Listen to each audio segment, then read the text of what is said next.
But coming up next, we have someone that I'm really excited to hear about. She is the new CEO of Yoast, and I'm really excited to hear from her.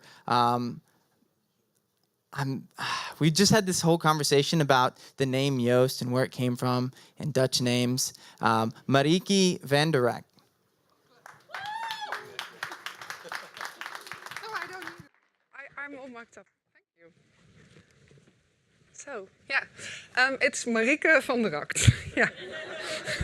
Yeah, but that's really hard. I get that. So I'm not a native English speaker, and everybody on stage today was. So if I can't come, well, it happens if I'm going to talk about how sometimes words don't come to your head, then it happens. Okay, I'm Marieke van der Rakt. I'm the CEO of Yoast, and I think Yoast is most famous for our WordPress plugin. We're also on other platforms, but they're really, really small. So we're on Typo 3. We have an extension for Magenta, but isn't that small. And we're working on more. But as WordPress powers about a third of the web, well, WordPress is still our main thing. Since last month, I am the new CEO of Yoast. I was involved in the company from the beginning, as the founder of Yoast is my husband. So some people think that I am the new CEO because he is my husband, but it's the other way around. The company has flourished because I was his wife. So, well, that's true. Yeah. So I write a lot of posts about copywriting, about content SEO, and today I'm going to talk about site structure. And actually, it's more about internal linking structure than site structure. So I should have named the talk differently, but that's okay.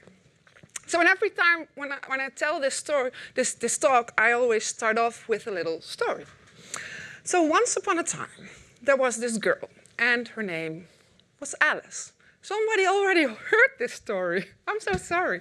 So don't tell anybody how it ends. Yeah, but in the course, she's named differently. Yeah, her name is different. They stole that from me. So once upon a time, there was this girl, and her name was Alice. And Alice would get up every morning. She would get out of bed, and she would sit down at this beautiful old desk. And on this desk, there was this typewriter. And every morning, Alice would write a new story. She would sit at her desk, at that typewriter, and write a story. Stories about her life, about love, about bumblebees, about science. She wrote stories about everything. And whenever she was done, she would pull out the sheet of paper and she would just throw it on the floor somewhere. After a year, there were 365 sheets of paper laying on the floor. And after 3 years, there were 1,000. Alice never found anything. She just threw it on the floor. So what happens when Alice wanted to find a specific story? Well, she couldn't find it. And you know what? It's not that different from your websites. If you do not organize your content, if you do not archive or categorize your content, your stories will get lost, your visitors will get lost, and Google will get lost. So, we all have the image of Alice sitting at her desk, just not knowing what to do anymore, in our head. And just take a step back and look at the importance of site structure. I think there are 3 main reasons why site structure of a website is so very important. The first reason is the reader, the user, the person visiting your website. It's really important that people visiting your website are able to find what they are looking for. And if you do not structure your content in a decent way, then they will get lost and they won't find what they're there for. So if Alice was to make piles of her stories, ordering them by topic, so one about love, bumblebees, science, her life, I don't know, and then put little post-its on it, that would make it very, very much easier to find what you were looking for. So organizing is first of all important for your user. And then it's important for Google. The way your website is structured gives Google really important clues about where the most important content is.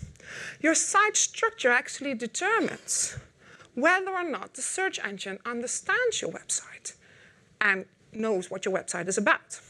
So in order to really grasp it, I always go back to what search engines actually do. Search engines, like Google, follow links. They get to your website with a spider, and then they find that website because somewhere someone has linked to it. And then they come to your website. And then they crawl through your website, following your internal links. Then they put everything in the index, and then they crawl about it, and then they come back. And some websites, they come back really, really often, and other websites, you have to wait for a long time. But the way they crawl through your website is always with your internal linking. So you need to remember that Google follows links. And if a certain page gets a lot of internal links, Google gets to be on that page much more often than on other pages. So if you are putting a lot of internal links towards a certain page, Google will deem that that page is the most important. Think of your internal linking structure as a guide for Google, and therefore really important. So we've talked about two reasons why site structure is important, the user and Google. And now there's another reason, and it's also because of Google. So there's another reason why it's important for SEO. So you're all publishers, bloggers, and you'll probably be writing about similar topics. And if you're not telling Google which one of the articles of a similar topic is the most important one, you'll be competing with your own content.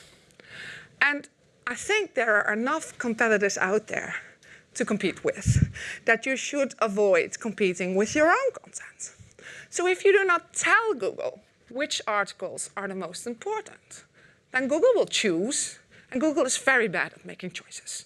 So you should make sure that you tell Google which ones are the most important one. And you'll do that with a good internal linking structure. Back to Alice. Some of Alice's stories were like gems. They were really, really good. But if Alice would not order her stories, nobody would know.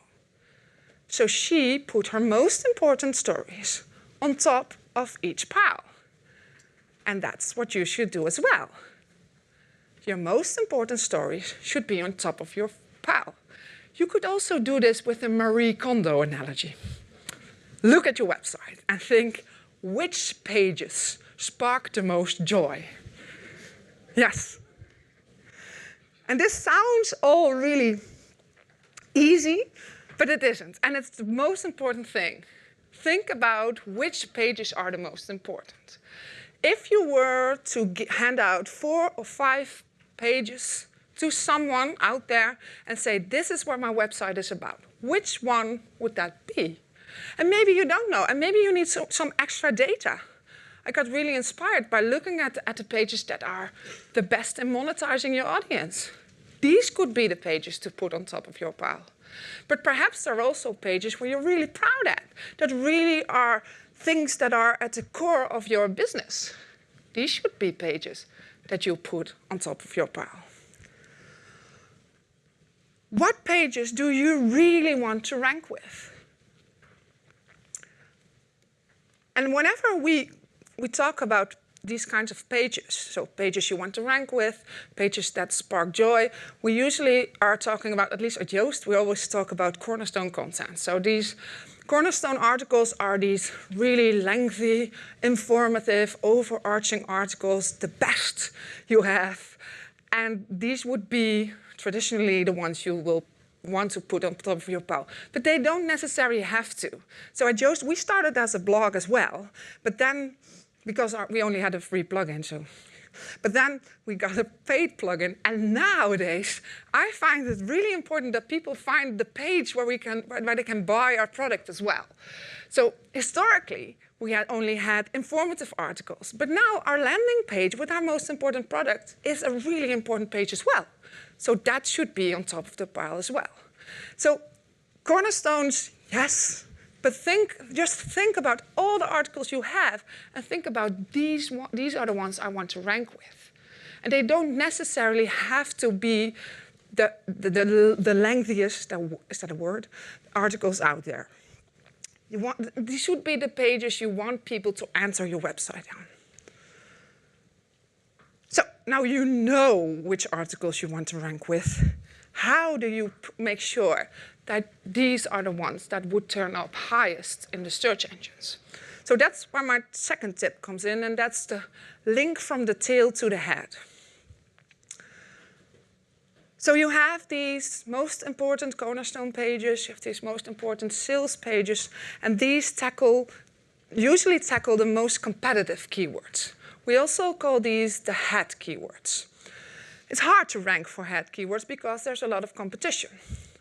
You also have keywords that are less specific and more specific and have far less competition. So, for example, if you want to rank for a hotel in France, that's rather general and competitive, while if you would want to rank for a hotel in the Provence, which is a region in the south of France, that would be far easier. Although Provence is a really nice Normandy, it always rains there. That would be far easier to rank for. So these are called long-tail keywords. Well, focusing on a lot of long-tail keywords is actually a great SEO strategy because all of these articles combined will get you a lot of traffic. You need to write a lot, but you're a publisher, so that doesn't matter. So you'll get a lot of traffic because you have those people searching for these long-tail keywords. And they're actually good searchers as well. These people already know what they are searching for. So they have a stronger inclination to really stay on your page or maybe click on an ad or buy your product. So these are good searches. But there's another reason why these long-tail keywords are very interesting. They can help you rank for your head keyword. So look at this nice drawing. So at Yoast, we have the ultimate guide to site structure. That's like our cornerstone about site structure. So that's the one I want to put on top of the pile. That's the one I want to rank for the term site structure. And in order to do so, I also wrote like a bunch of smaller articles, each focusing on a different aspect of site structure. Site structure FAQ, the importance of site structure, internal linking strategies, site structure best practices, and so on. What you do is you put an internal link from all of these long-tail keywords and link them towards that one most important page. Because if Google comes along and crawls your website, it sees that all of these other articles, also focusing on site structure, point towards that most important one. Google will index your site, but while indexing, gets along those links and comes to that very important page the most often. So once you've figured out which pages you want to rank with, you should make sure that these pages get the most internal links. That sounds easy. You just link to that one most important star. But you can't just do that randomly. That doesn't work. Because, at least in English, Google is able to read text. In Dutch, doesn't matter. Now, that's not true, but totally looks different in Dutch. In Dutch, we can almost get away with stuffing keywords in a white background. Now, that's not true, but keyword stuffing still is a thing. So whenever I'm talking at a Dutch conference and I'm talking about, no, you can't do that anymore, there's always someone in the room says, making a lot of money still works. Then I'm just, yeah. Okay, so you can all move to the Netherlands, but we'll have very little traffic because there are hardly any other people. Still, so you can't just think of random links. These links should be in context. Imagine yourself wanting to write a post about ballet shoes. Then your internal links should come from articles that are related to ballet shoes. Dancing shoes, hip-hop shoes, dancing, ballet lessons, all these kinds of things. linking from an ultimate guide in SEO copywriting to an article about ballet shoes doesn't make sense. And Google will not like that. And why won't Google like that? Well, these links aren't really useful for the user. So if you just think about, I need to put in links that are useful for my user or my reader, then you're doing the right thing. If you're just applying a trick, then it's probably a trick. And if it's a trick, then it's no good. So that's basically it. So it should be something that adds value to your users. And then this is my third tip, but I don't know why it says fourth. And it's a good tip in general. Don't cannibalize is something you should do in your life. But applied to content, it also makes sense. I heard Anita talk about it a little bit earlier as well. So, no, I don't want this one. So this is an interesting question, especially in this audience. Is there such a thing as too much high-quality content? Who thinks there is a thing? Nobody? Yes, somebody thinks there is. Well, it depends. I think in some cases there can be too much high-quality content. It doesn't matter for your SEO, but if you want to rank for a certain term and you have 5 articles all going after that keyword, they'll never pop up in the search engines because Google will allow you to have 2, maybe 3. I have a slide about this. Maybe 3 if you are a high authority domain in the search engines. So does it make sense to have 5 articles about the same topic, even though they all have a different angle? Well, if you are a news site, I totally get that you want to have your historical articles in there. And you wouldn't want to rank with articles that are much older. You just want them to be there. That's totally okay. But even if your articles are really great, you should think about, why do I have so many about the same topic? Are they focused also on more longer tail? Then I get that. And if you are doing that, then you should look into keyword cannibalization. So if you are optimizing for similar terms, you might be competing with yourself without you even knowing it. So I, of course, went through this.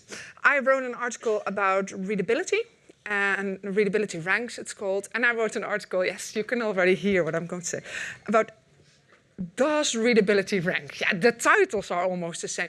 But I wrote them a year apart, and there really is a totally different angle in it. So they're genuinely 2 different articles. Only Google doesn't get that. So I wasn't ranking with either of them. And when I did a site search, I found out that they were actually tackling the same keywords. So what you do is, if you think you might be doing too much keywords in the same area, see whether or not you are still ranking. Because if you're ranking, then you're probably not cannibalizing.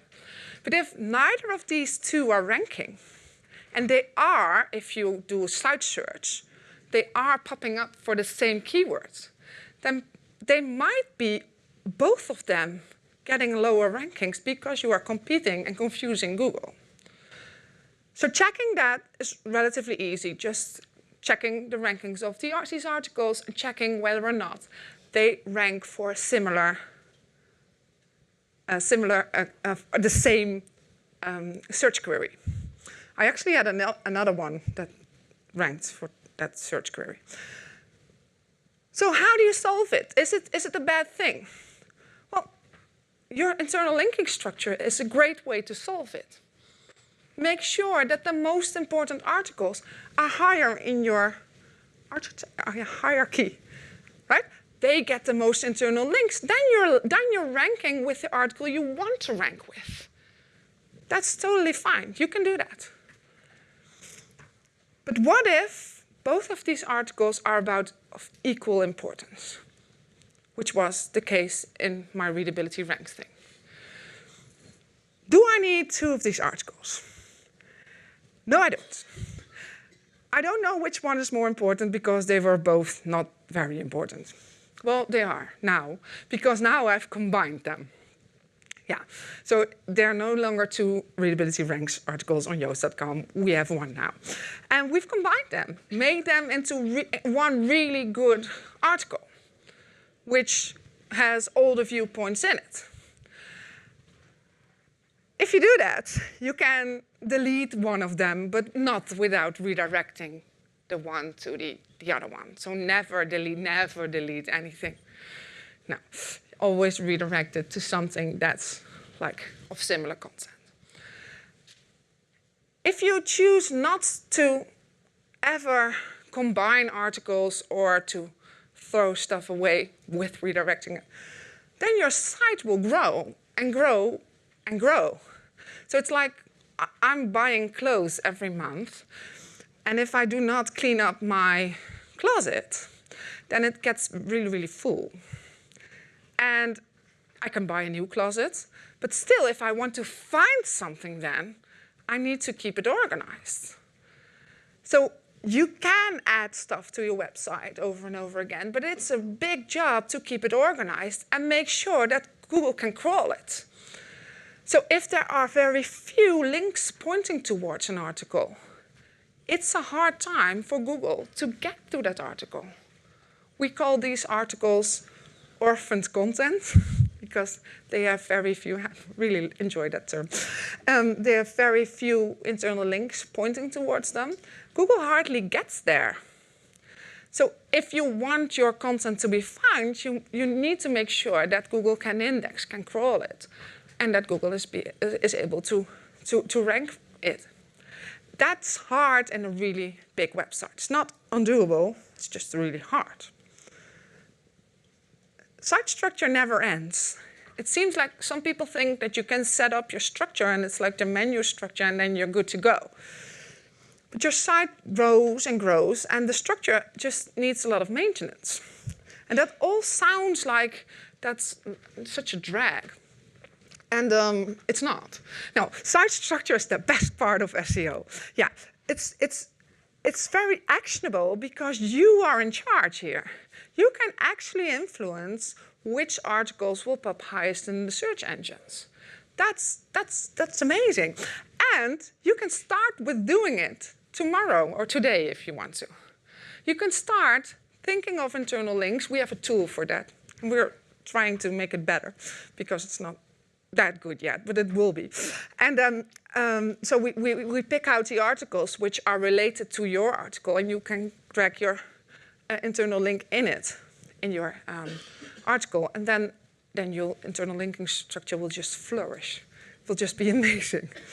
So I like site structure because it's so very actionable, and you can really, well, make something of it.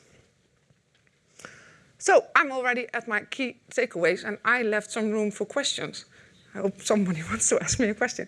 So what you should remember is that internal linking is really important for SEO. What you should do is to think and maybe research a bit about which pages are the ones that are most important to you. You should make sure to link from the tail to the head, from the less important pages to your most important pages. And you make sure that you don't cannibalize. So that's it. Are there any questions?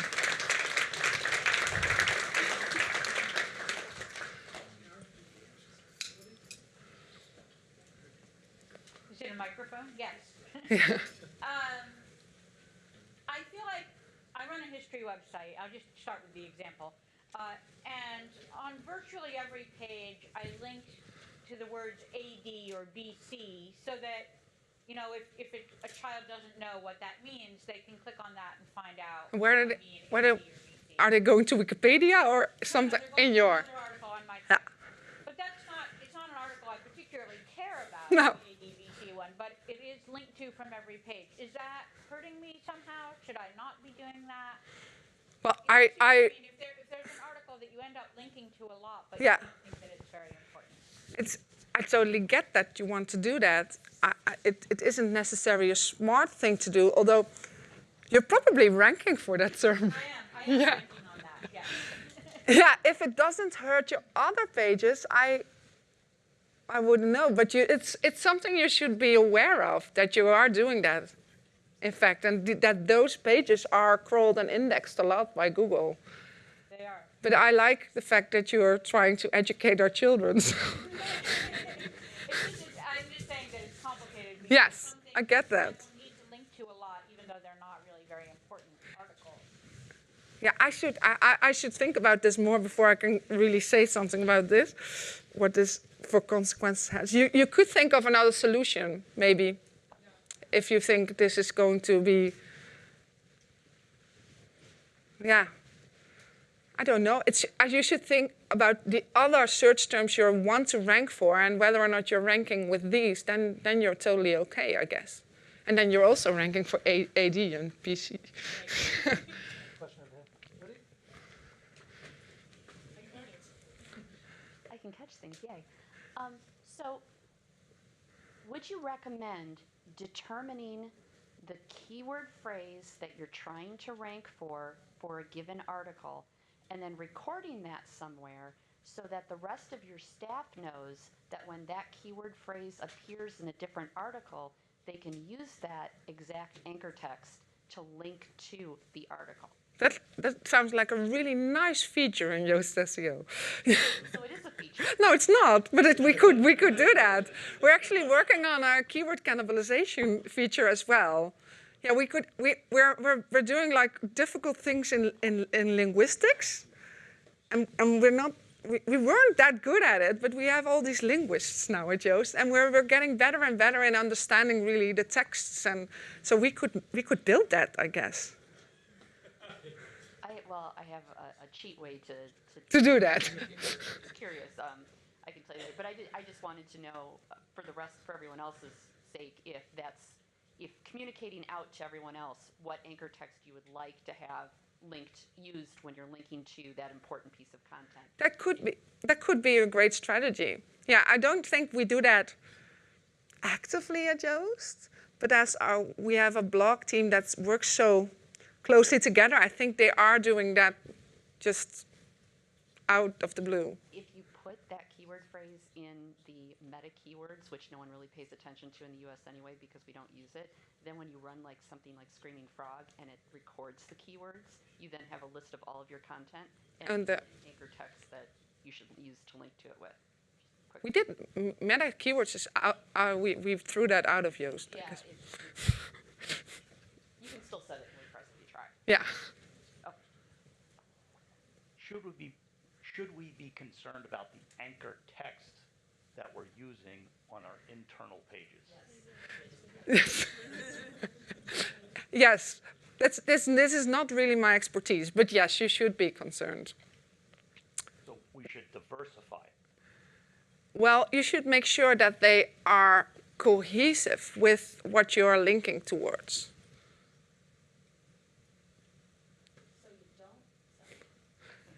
Carolyn really wants to answer this question.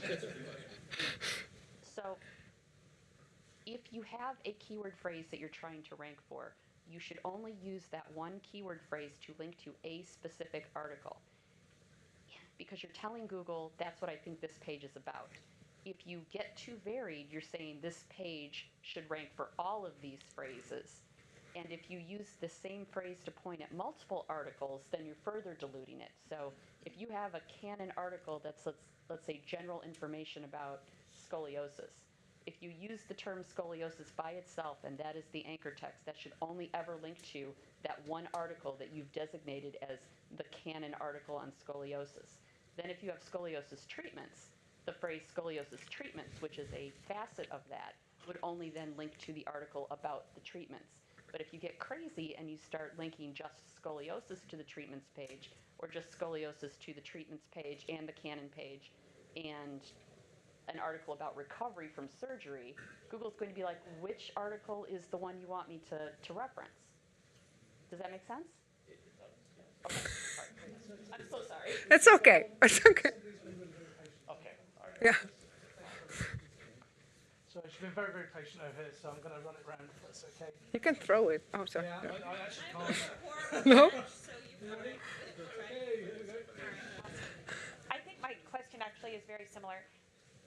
In site structure, if I have a main topic that I want to be the main, the top dog, and I have all these little pieces of other content that are all linking up to that, what if these other pieces would naturally be linked to something else? Like for instance, if I'm talking about trains and I want it to be my kid-friendly post as well, That's am okay. I killing myself? No. No. No, you're not. So I think the most well-known example of a website that links towards everything is Wikipedia, and it generally gets like good traffic. I think that's it for questions now, but there'll be some time in the break. So. Yes, and you can talk to me because I'm here all by myself. So, thank you.